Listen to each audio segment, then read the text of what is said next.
If we use ranked choice, more people get a voice. It's not a case of I lose if you win. When we find common ground, we can turn this thing around and somehow solve this mess that we are in. There are always more than 2 points of view. Welcome to Thinking Green. I'm Rana, and we're here remotely again. And following a tradition of many years after the election, Luther Weeks, who is the founder and director of Connecticut Voters Count, is here with me. And we'll talk about issues that came up in the last election and other bigger issues going forward. So welcome, Luther. Glad to be here. Back, I should say. I know that you've been on many times before, but maybe you can start by just talking a little bit about the origin and the purpose of your organization, Connecticut Voters Count. We have two of them, Connecticut Voters Count, which is really turned into more my blog. And it's really things in Connecticut that are important to us, but it's national things that affect on Connecticut. And lately I've done a lot of, just putting up national news that's relevant to Connecticut that happens around the country. All my opinions are there, but my opinions haven't changed. So I haven't been putting new ones up very often. And then Connecticut Citizen Election Audit. In 2007, we had our first post-election audits in Connecticut. I went to them in the September primary, and I found out I was the only one going to any of them. So I created the Connecticut Citizen Election Audit to organize voters to observe our post-election audits and to report on them independently. And in fact, we're sort of in the middle of that right now. Secretary of State Kohler, to his credit, has drawn the districts early. They drew them Thursday. And now the audits are going to start on Wednesday, the 23rd, and only run until the 30th. And so I got my volunteers together, and soon I'll be scheduling them to those audits to observe them. Probably by the time this airs, it's too late for anybody to sign up this time. But, I encourage people to look at ctelectionaudit.org. And right now it's got the sign up form, but I should be changing that very soon to just be one that says interest. So you express your interest, and then I'll send you an email.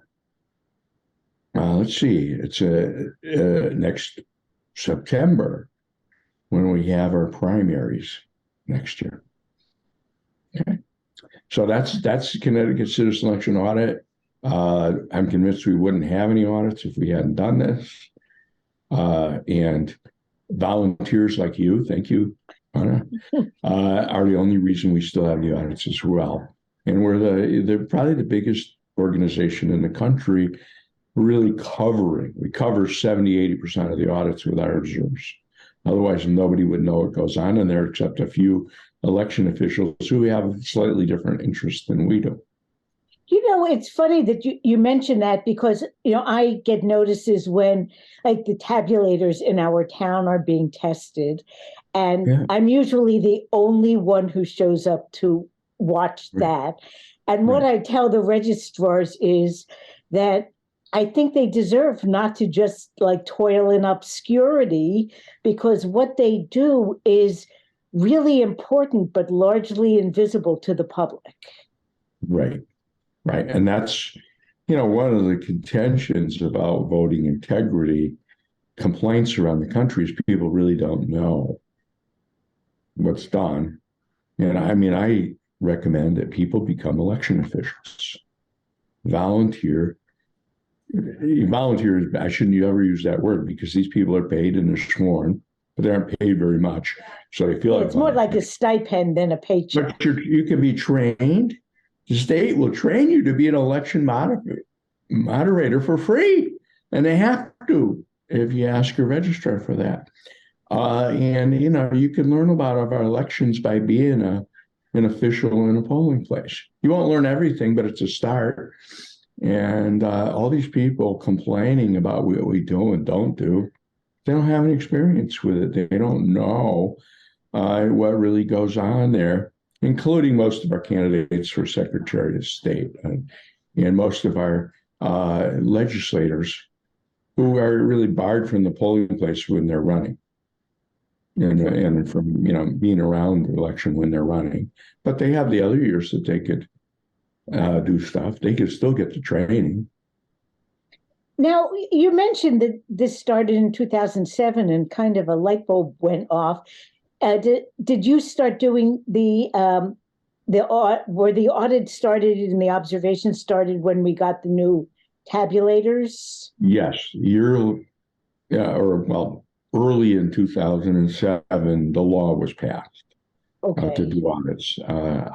We weren't exactly happy with the law. I'm still not exactly happy with the law or how they're conducted, but we do have that law, and there has been value generated by having these audits because we have found problems, and there are problems that were found only because we were involved, and there have been corrections around some of those problems.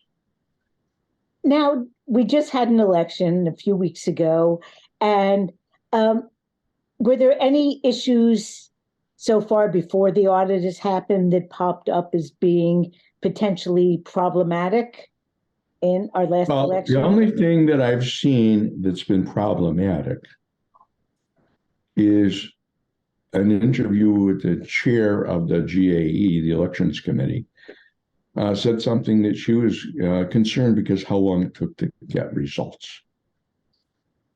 And I assume she was referring to the 5th District and John Hayes and the other guy's name slips me already. How about that? I don't remember that either. I was rooting for Johanna. She was the chair of the committee a few years ago when they passed a law. You had 48 hours to count. And they had that result with just a little short of that 48 hours. And here we got California. It's going to count 30 days or more. And it took, a week or so and maybe a little more for Arizona, a little less for Nevada. And if you want good results, you got to have some allowance for officials to do it right in the first place. And you can't necessarily do it right on election night after a 17-hour day by making it into a 20-hour day with usually, I'm probably, maybe average age or maybe now a little bit older than average age election official. And believe me, a 17-hour day is quite a feat for me. I imagine a 17-hour day is tough on anyone. I know of several years ago, even just like holding signs at the polls or whatever, you start at 4 or 5 in the morning, and by 8 o'clock at night, even you're pretty tired. So I guess a lot of us have been acclimatized to like getting everything instant results, but there's has to be a balance because instant isn't necessarily a recipe for accurate. That's correct. And Connecticut is, one of the quicker ones, although there's other states that are pretty quick too. But it shows a lack of understanding of the process and the needs in the process. Once again, it'd be great if, elected officials had more experience with elections, and what it takes. And they make the laws. And I'm thinking also, we've been seeing more moves to make voting more accessible, election day registration and, easier to qualify for, submit absentee ballots. I'm sure COVID contributed to some of those changes, but I think some of them were motivated by a genuine concern that the disabled and the sick and what could be able to vote. And it seems as though all of those things can potentially slow down the process of counting and make it not possible to get your results like an hour after the polls close. Yeah. Well, I think, we're facing three things going forward here. The first is implementing early voting. Now, the public voted that we're going to have early voting, but there's no guidance on that except the legislature is going to, make a law for that, or can any old time. They don't have to, but they will, and have it signed by the governor, and that will be early voting.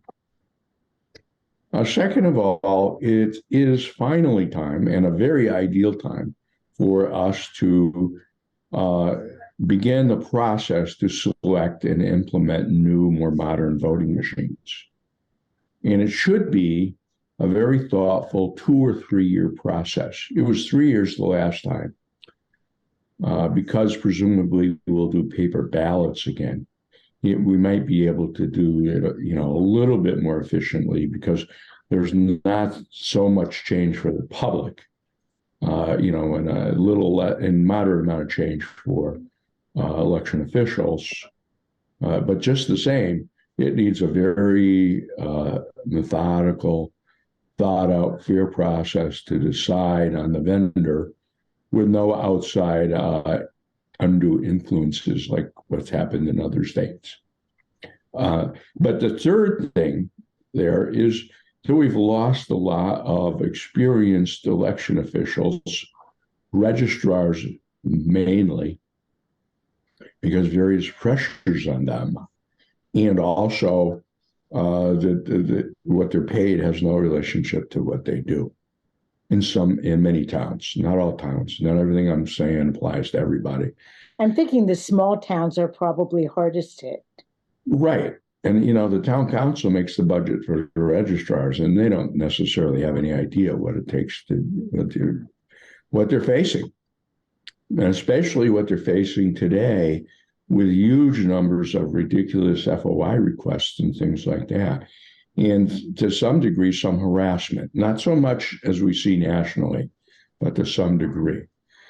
And so 40% of them quit between the November last year, 2021 election and July. 40%. All those are new, and it takes a little while to become, competent in all the aspects of the registrar's job. Get certified might take a couple of years. And then we had a lot that didn't run again this year. So the problem is, first of all, they're underfunded in the first place. They're under knowledge right now. It's hard to even get some people to run. I think 12 towns, they had trouble finding anybody to run for registrar. And but beyond that, you've got these two other major things that are going to happen. And particularly the early voting, because there's a lot of pressure, understandable, to do early voting in the 2024 election. And the problem is when we do a major change, we usually do it in a municipal year because there's less volume. So it can sort of be tried out. And believe me, every time we do something, there's kinks. Not surprising to us that are computer professionals, but it's a bigger strain to try it out in 2024, and it's actually not much time. Yeah, because it's gonna, whatever it is, will probably get passed and signed in June or July next year. So you think a year and a half is a lot of time. It's not a lot of time when you're doing a major change like this, and there's a big education component to it, and everything, and planning component to it. But I think it's going to happen in 2024. There's too much pressure, to wait beyond that. And at the same time, we should be investigating machines, but maybe the good thing is not to take pressure to do that in 2024, but maybe implement that in 2025. And you start maybe with the primary, okay, and either in May, or you could do the May election You could do part of, some districts or do some in the May election, do some in September primary, do everybody in the September primary, and then you can get these kinks out, most of them, and then you do it a full bore in 2023. But the other problem with this is both of those presumably take a lot of resources on the part of the Secretary of State. And it's been long, my opinion, that the size of the Secretary of State's office is inadequate to do the job they're expected to do. They should be 2 or 3 times bigger than they are at minimum.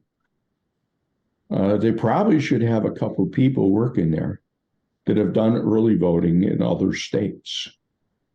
Okay, other states have people with experience.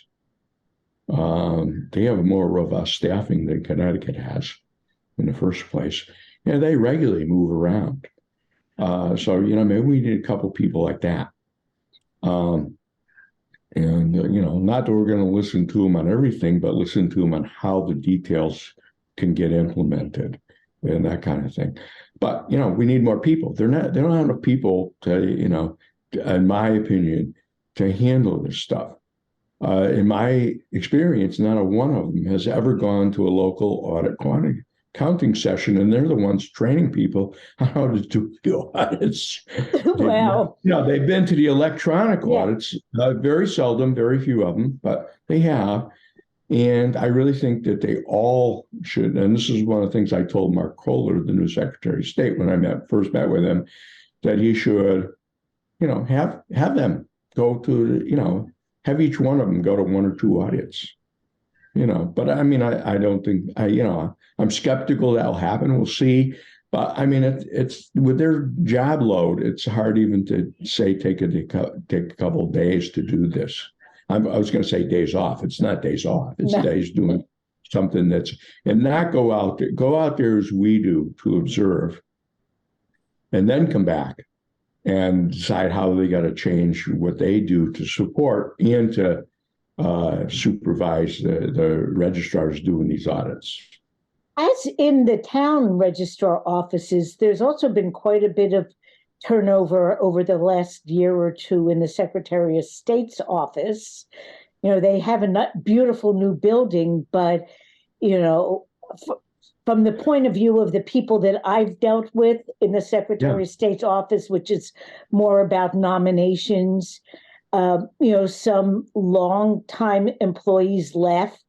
And I know that I went and presented, an application for a petition last February, and the person who was doing it, who was very accommodating, took about an hour and a half to come out with the form. And after that, asked me if it looked okay because she had never done that particular sort before. I mean, and I wasn't going to say, your work is good. I didn't know. There's 3 people that I know there that have been there for a while, maybe, but there's probably a couple more. Well, 4 I know for sure. And I think there's at least one more. But then again, their office isn't that big. That's the problem. It is not that big. It isn't that big. So, and everybody has 3 jobs, that's so I fault our previous 2 secretaries of state who never fought for more people, who accepted sometimes cuts. Okay. That's who I fault, for that. And, I hope Stephanie Thomas makes some changes in that area. I don't. There's some very good people there. There's some people with critical knowledge that we don't want to lose. But there's just not enough, and and not enough with any long-term knowledge and I think hands-on knowledge that is a problem. So, since you mentioned our incoming Secretary of State, Stephanie Thomas, other than fighting for getting proper, staffing and training to properly staff that office, what messages would you give to Miss Thomas to. Well, by the way, I am giving messages to her. I bet you are. I mean, we've talked a couple times, I think, and then we've emailed a couple times, over a long period of time. I haven't talked to her or done anything since a few weeks before the election, but I'm actually creating a document, and I think I'm going to send it to her this weekend and help me get it done. It's draft number 10, but it's much more articulate and detailed than what I've sent before. And I'm primarily covering my thoughts on the area of early voting in the area of machine selection. So if you want the high level one, I'll do one of those at a time. Yeah. Sure. So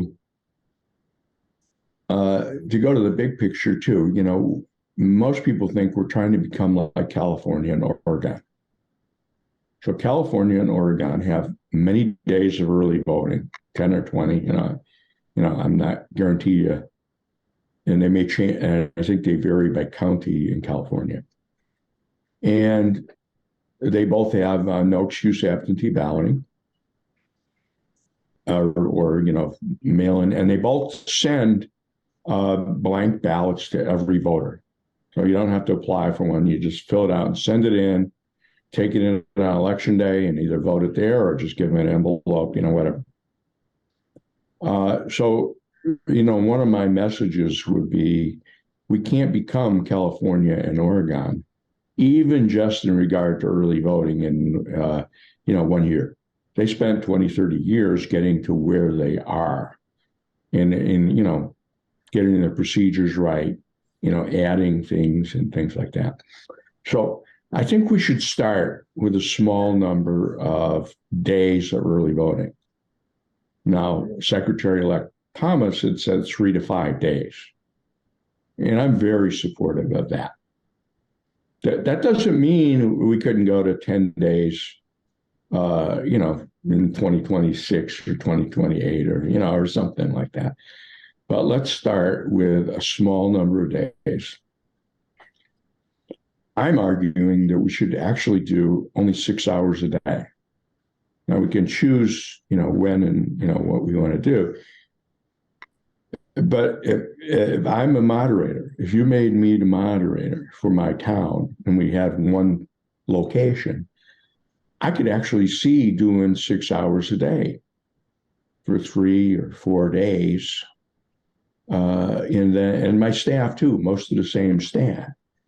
But what's very important in voting and this kind of thing is it's very important to really have, if you can, have just one moderator for the whole period.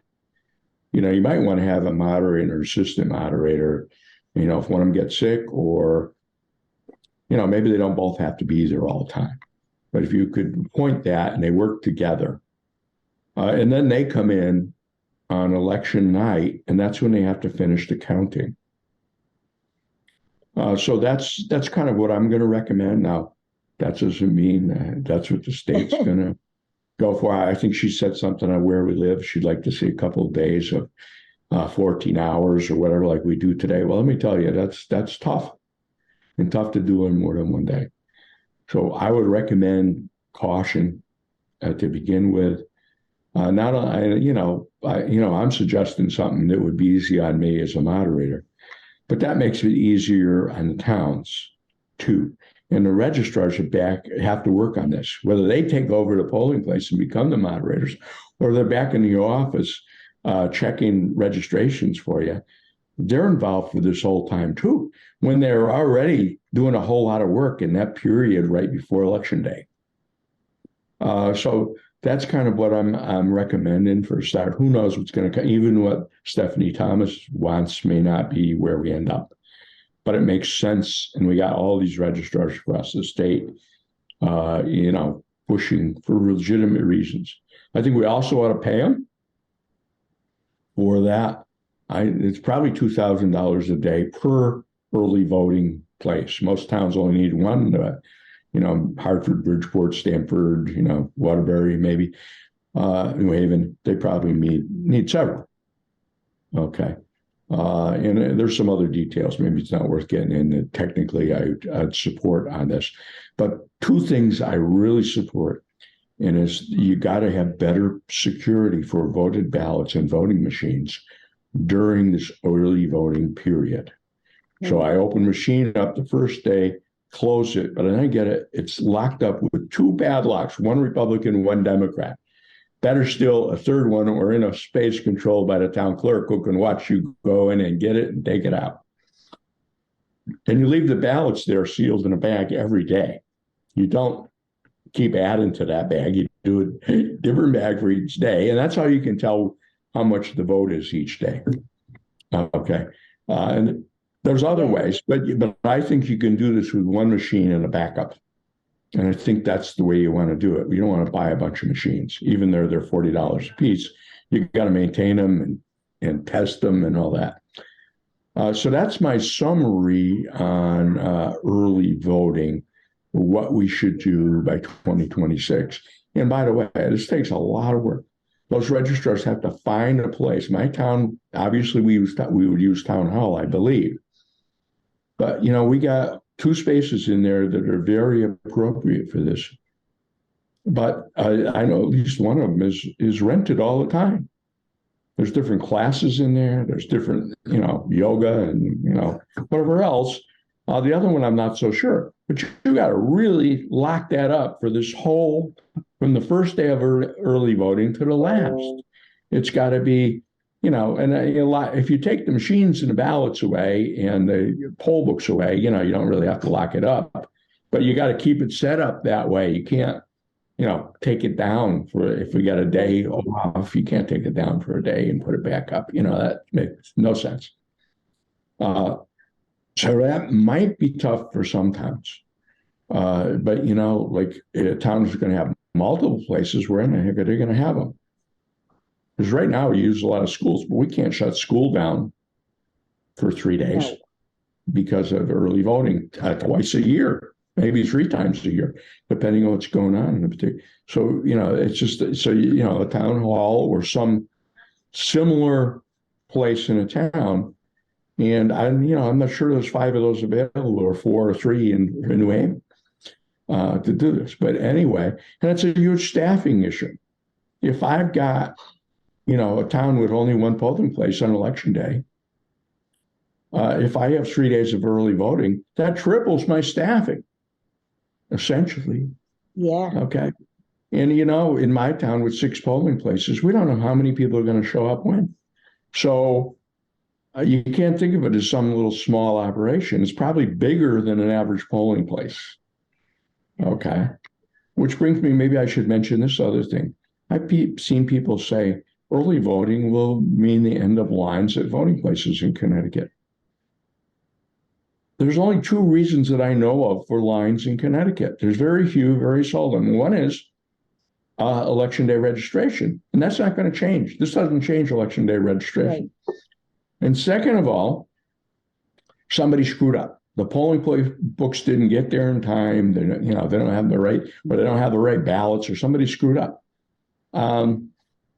This is not going to change that, But the other thing is, look at Georgia. They have early voting, and all we see is pictures of people lined up.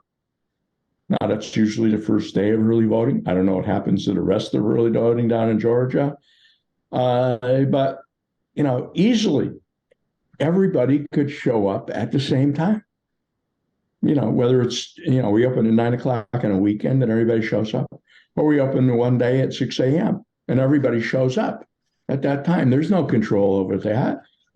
So this probably means more long lines. Not and if it's viewed in a context, that's not bad. It's just that people should spread out. Or maybe there's a demand for more of it. Maybe we should be open at 6 a.m. for 3 days.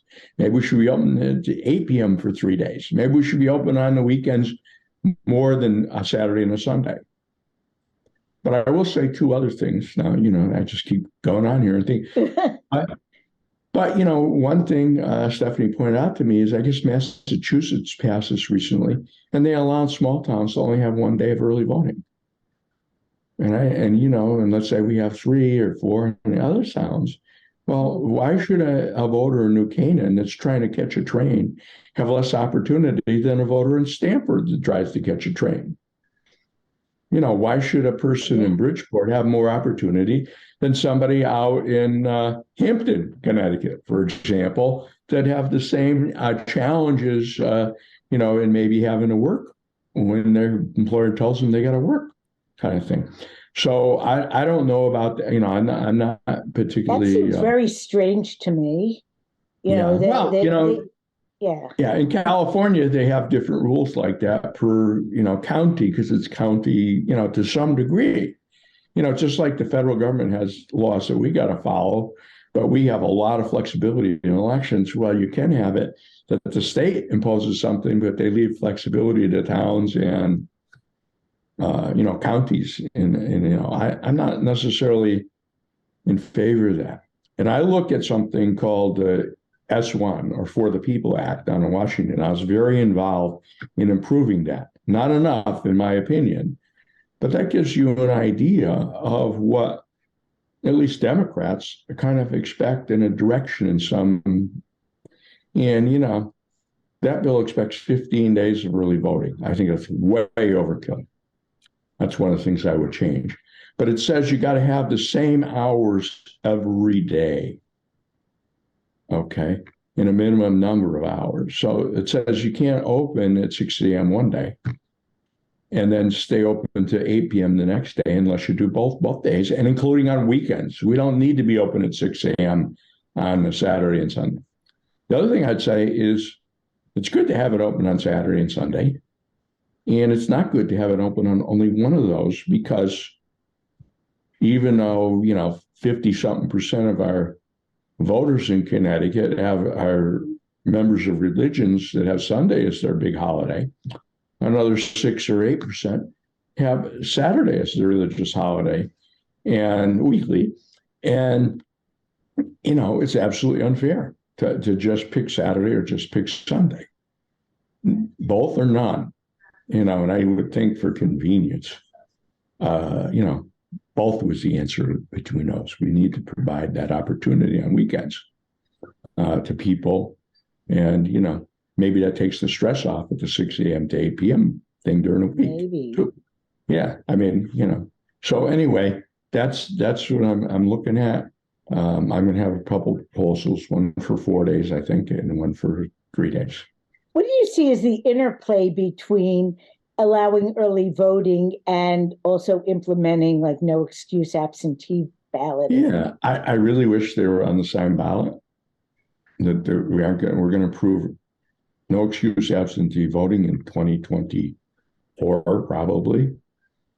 And then we'll probably be implementing it in 25 or 26. Unlike early voting, it's very easy to implement that. We've done it, with the recent election, COVID. Sure. And all that. We went from like 5% to 30%.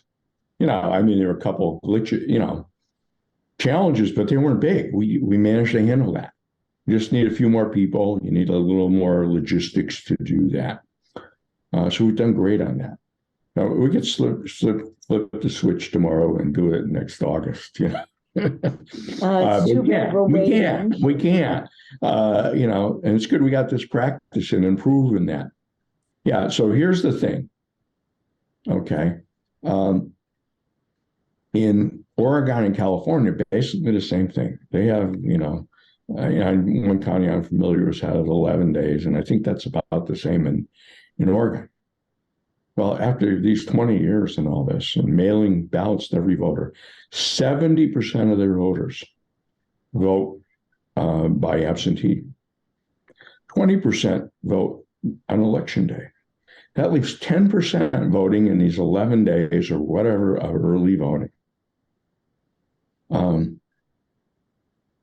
amount of work that's involved in the early voting, and there's things in details. Because you have early voting, it makes the whole process more complex. It isn't just 10 more days.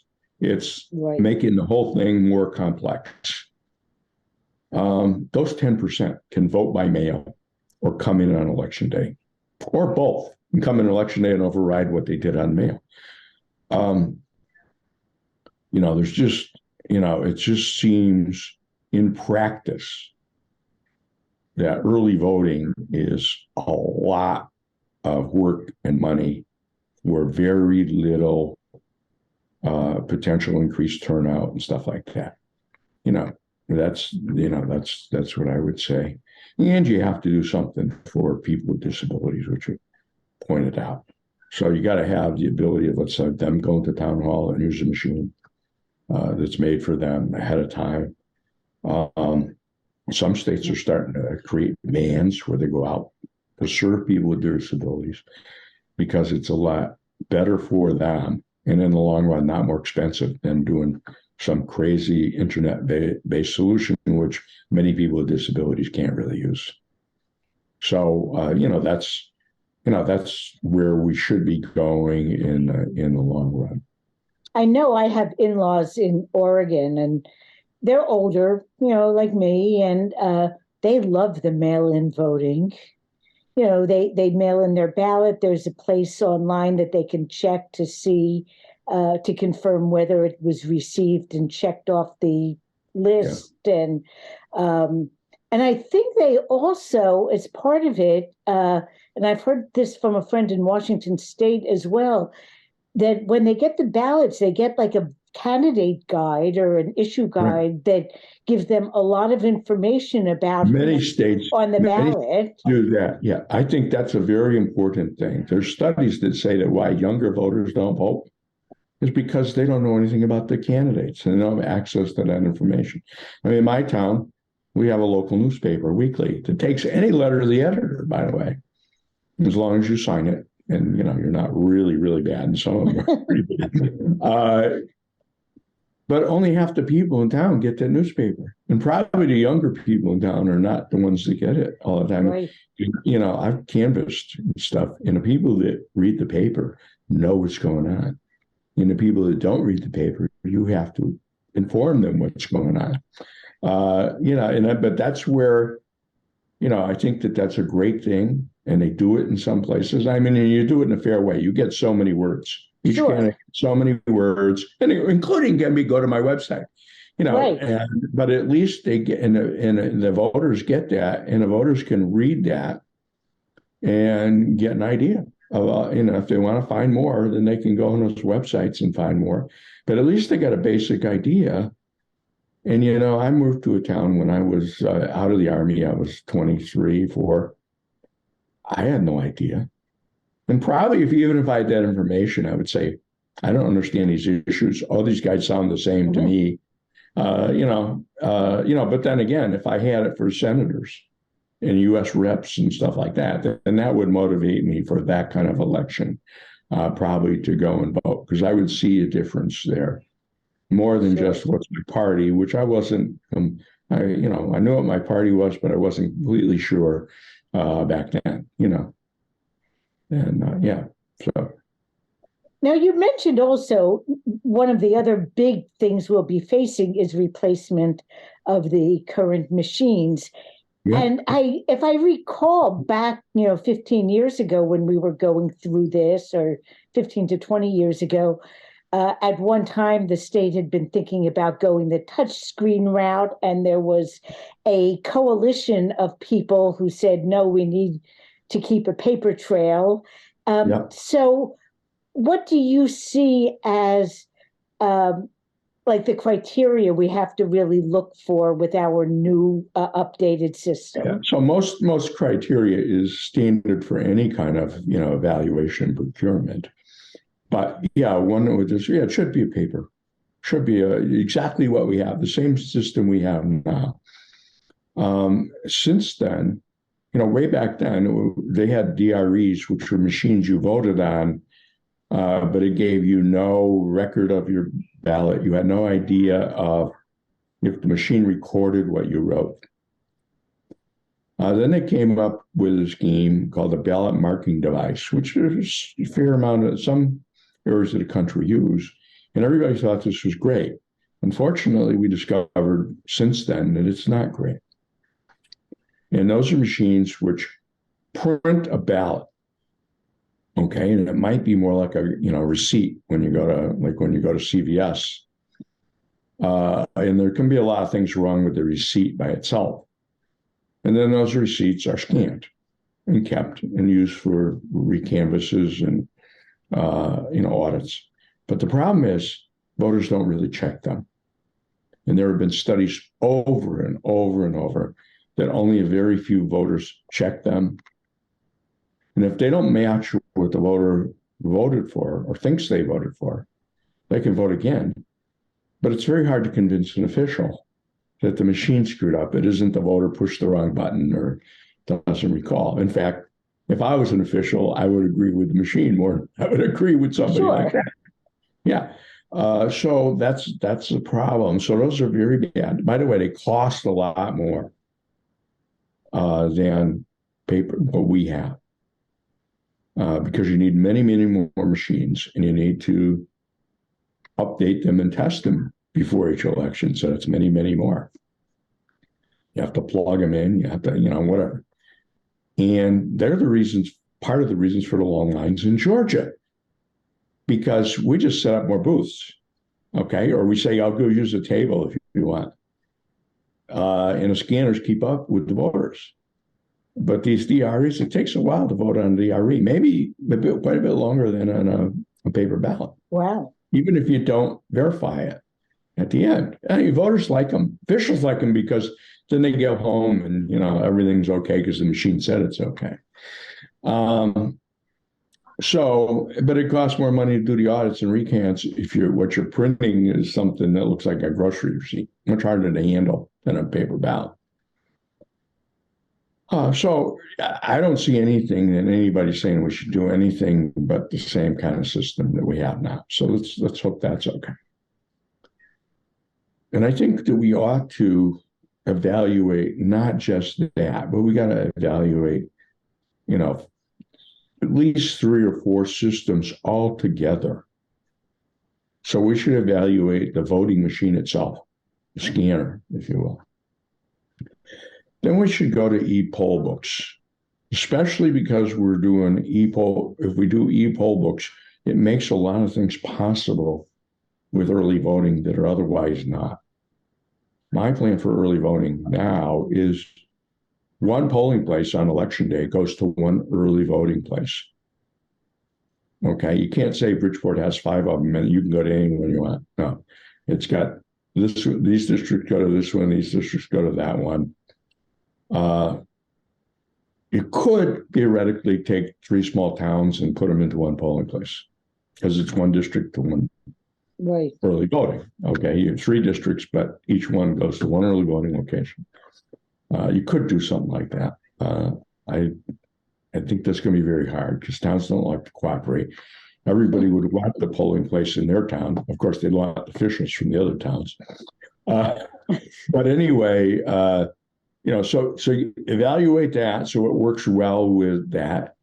Make sure it works well. All of this works well with our central voter registration system, which I think we might be looking at replacing that. Make sure everything works with our election night reporting system, and I've heard we may be looking at a turn of the one we have now.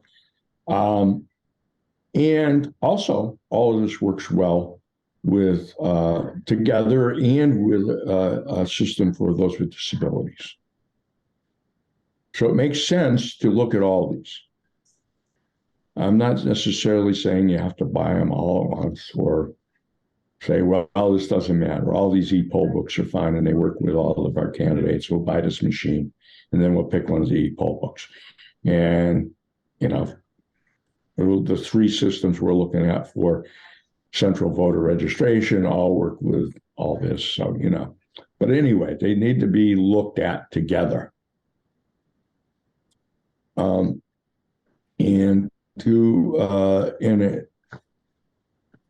by the way, we have secret information that's public that they all cost about the same.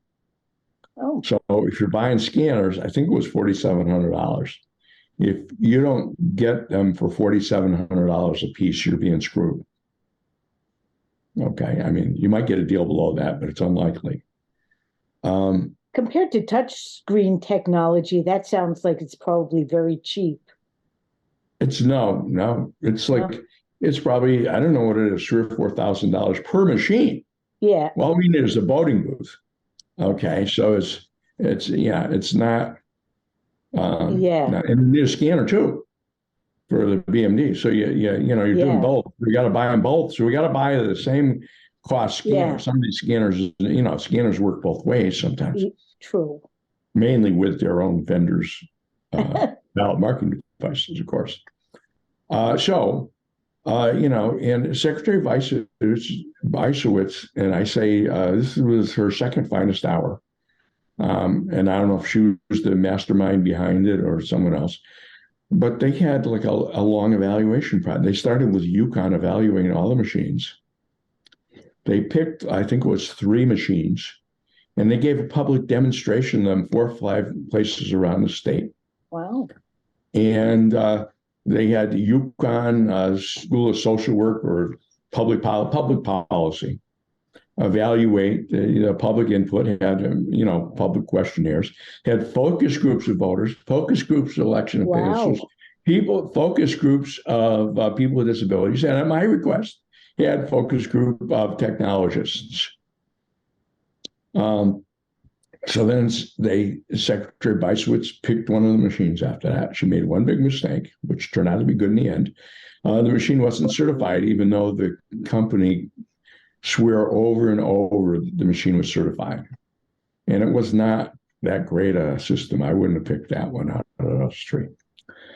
But anyway, myself and about a half a dozen other people, it's called True Vote Connecticut back then, objected. And we wrote all these letters to the editor. We showed it to be half price the other way. Secretary Weissowitz had people writing and defending her. And then she had her finest hour. She backed down and changed to this optical scanning machine, which we have now. Wow. So I say that, how often do politicians back down when they're wrong? And I lobby for that all the time. So I appreciate when they do that now and then. Other people call them wafflers or whatever you want to call them. I say that's her finest hour. That's the toughest thing for her to do, and she did the right thing. And it had implications, of course, to this day. Right. Saved us a lot of money. And maybe they lasted a lot longer because people don't really, it's like your fax machine. As long as it works, you're not going to throw it out. Get a new one. I need a new fax. Oh, yeah, no. Yeah. But a DRE or a BMD is more like your phone. You like to have the latest and greatest a lot of times. And that costs a lot of money. So anyway, first of all, there's a rumor going around that our machines are failing because they're so old. And the technology is probably more like 25 years old, maybe 30. But our machines physically are about 15. That's false as far as I can tell. We do statistics, and the only place that I know of where there's objective statistics when we do our audits, we ask the registrars what problems they had with their machines. And the number of problems they're having with machines are the same number about that they had in 2008 after they knew what they were doing with them. Now, 4 years ago, something like that, we had the statistics going the other way. But I think that was bad maintenance because statistics are back the last few years are up back saying these machines are still fine. Now, at some time, we need to replace them. We need new machines. We need machines that facilitate electronic auditing.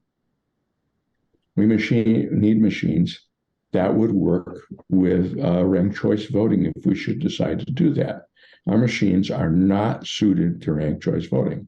Doesn't mean we couldn't do ranked choice voting, but it would be a hard manual counting process over and over for each round. Yeah, our ballots actually don't accommodate ranked choice voting at all. Well, they could. The physical ballots could, and our machine could handle the first round. Right. But it's state law that says what our ballots look like. So state law can be changed to make it. I mean, there's a lot of improvements we could do in our ballot format, but that's a subject for another day. Yeah, I'm just thinking, how do you rank it? Ned Lamont was on 3 different ballot lines this time. Oh It's yeah, like if well, you're ranking them, that's the you rank problem.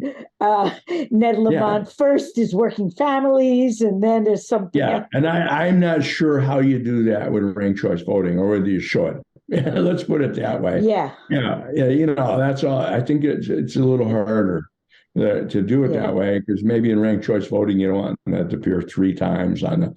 But you could maybe, you maybe could have them appear 3 times on the first choice, and then after That's that, true. And then just yeah. they combine Some them people all. said the first choice should be what your ballot access is. I don't know. But anyway, that's a Interesting detail idea. that can be Yeah, resolved. Okay. but yeah. But yeah, but here's one thing about these new machines that provide a lot more function, a lot of good stuff. They're slower than the machines we have.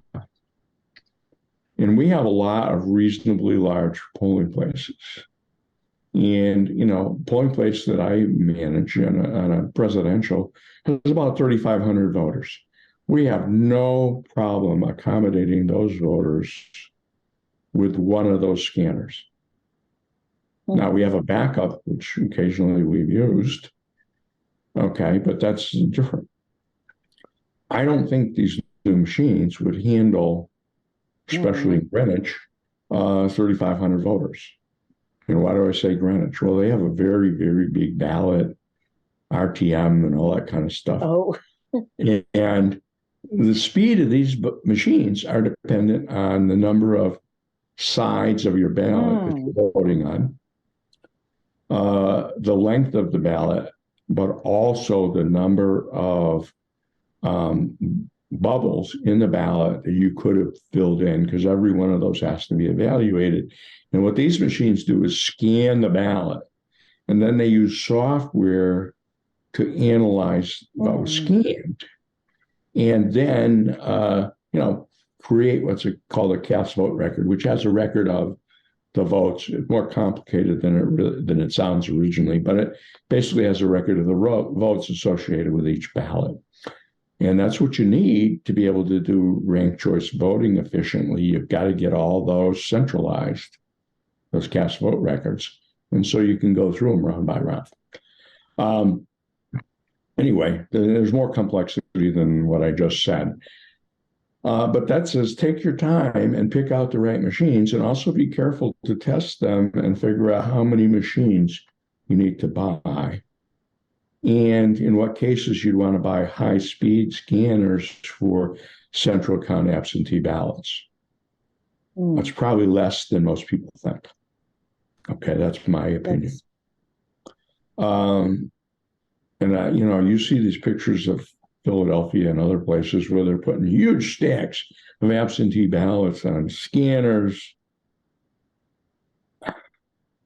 We have a very good distributed process that counts lots of absentee ballots in a relatively short time. We don't end up with that, so they just don't have enough people applied to it. They probably have enough scanners, but they don't have enough people working on the process. Maybe they don't have enough scanners. I don't know. But it's I can't even relate to that. So anyway, that's what we should be doing. We should make sure everything works copacetically. And then we got to write new procedures. We got to write new training. We got officials testing new machines. We got to program new machines. And then, and then we have to implement it. So 2025 is probably okay, but that's about as fast as we can do it. If we get the authorization for the money to do this, I estimated 12 million. Secretary Merrill gave me an estimate of 20 million.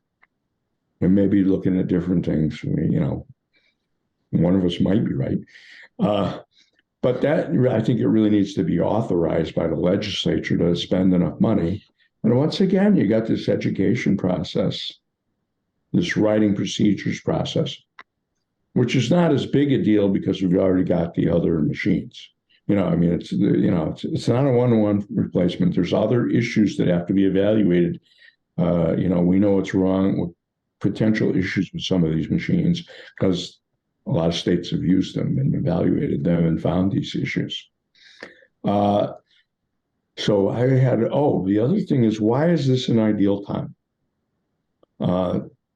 Year and a half ago, the EAC passed volunteer voting standards 2.0, second version, major version of standards for voting systems for the country.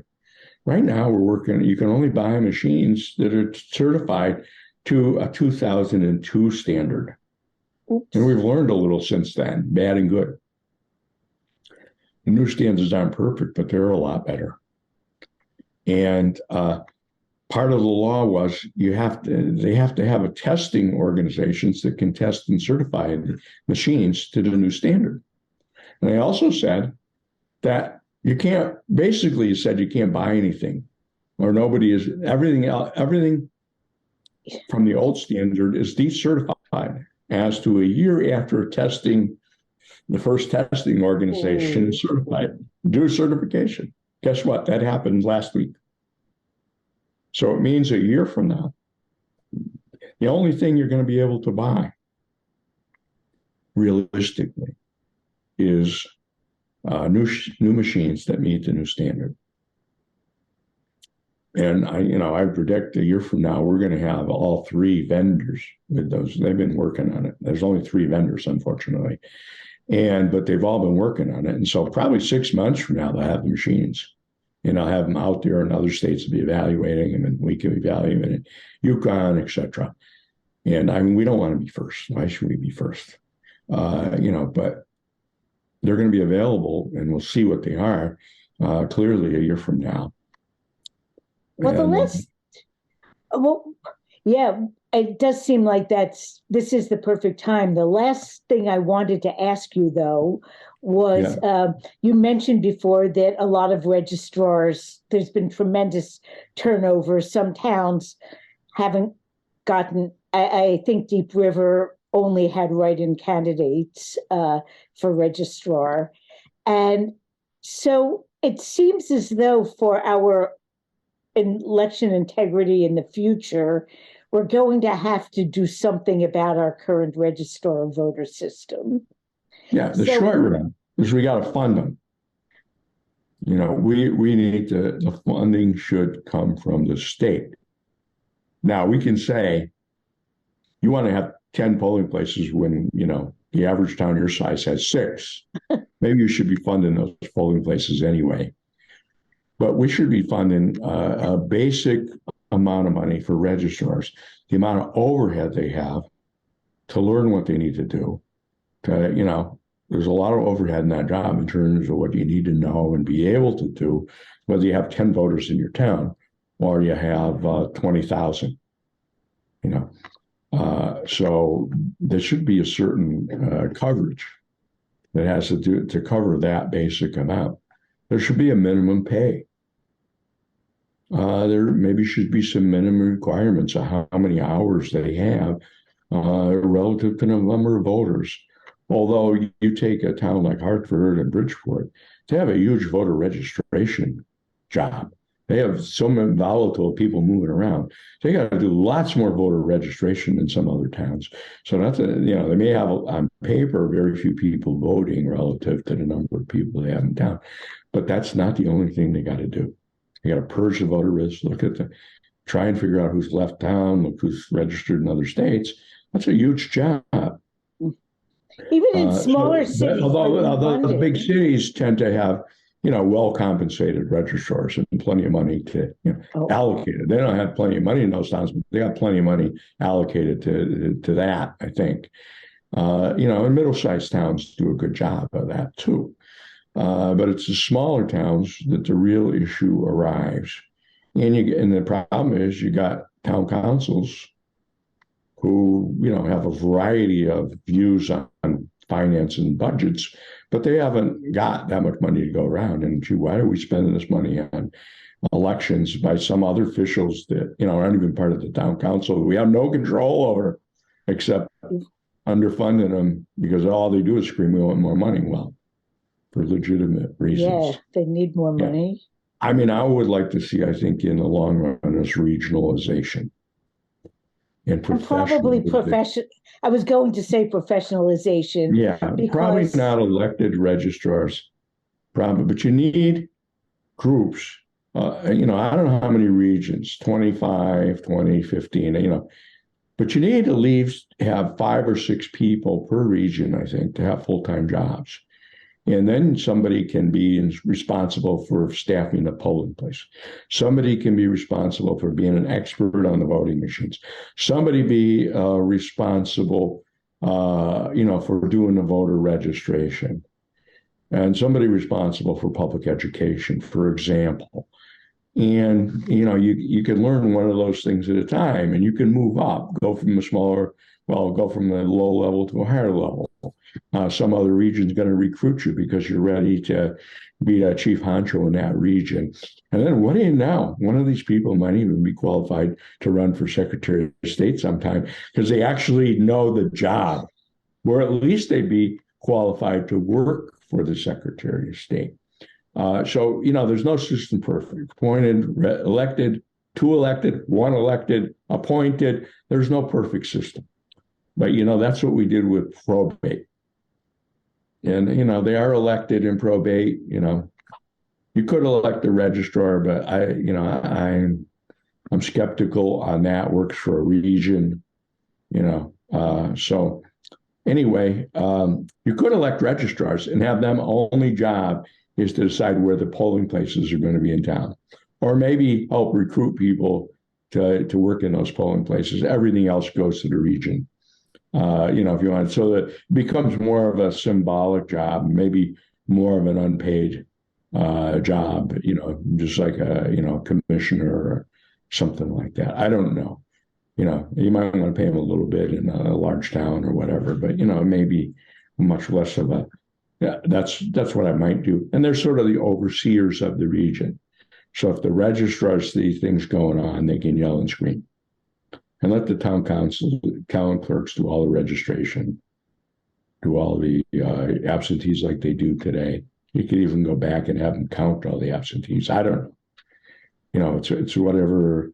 You could change it, but I would say regionalization is the long-term solution, because the problem is in the small towns, you've got these people that are underfunded and highly political. In the big towns, you got these people that are highly political. it varies a lot. In the middle towns, you can have a mixture of that. We've had towns with fossilized and incompetent registrars, but everybody's afraid to replace them because there's some big politician that they're related to, or they just don't want to tell this 80-year-old or 90-year-old, like we had in Glastonbury for a while, that, it's just, you're just not able to do it anymore if they ever were. So, that's a big thing. I think Denise Merrill was in favor of that, but, Connecticut is absolutely notoriously dumb when it comes to regionalization.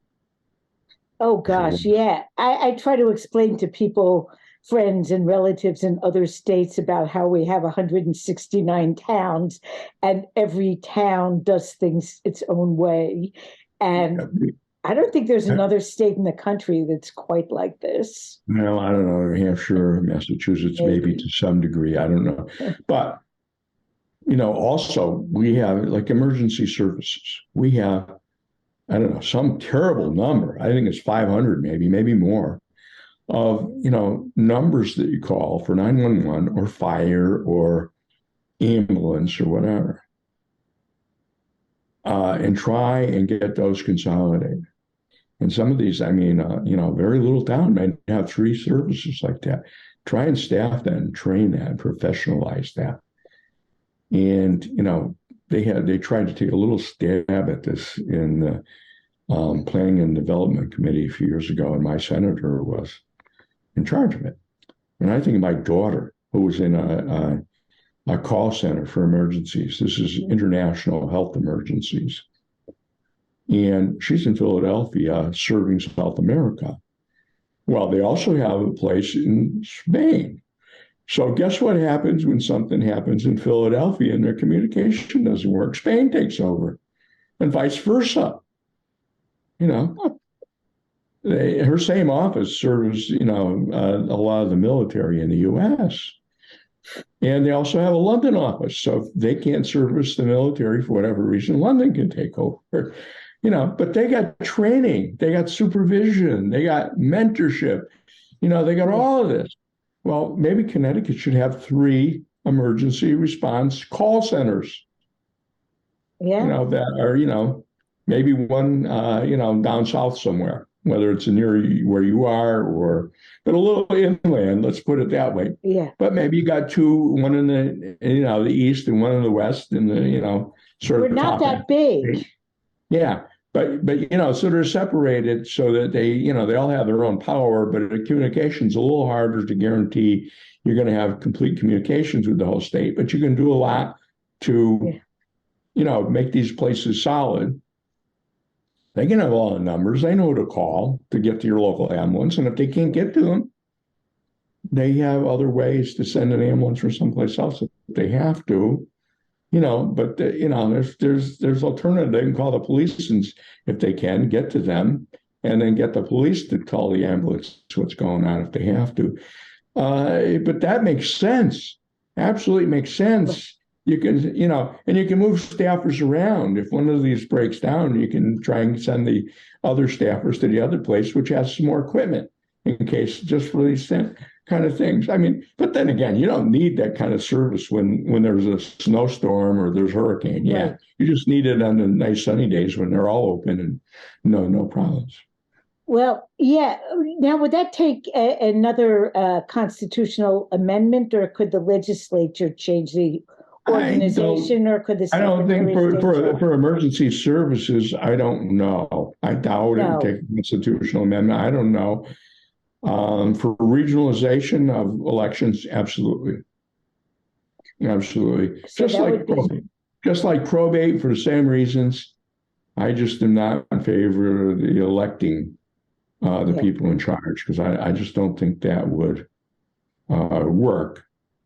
Yeah. And it isn't that mean that the administrators have been hired, with a lot of input from the region or something like that. I think you would need that, or maybe they're hired by the legislature, just like they hire judges.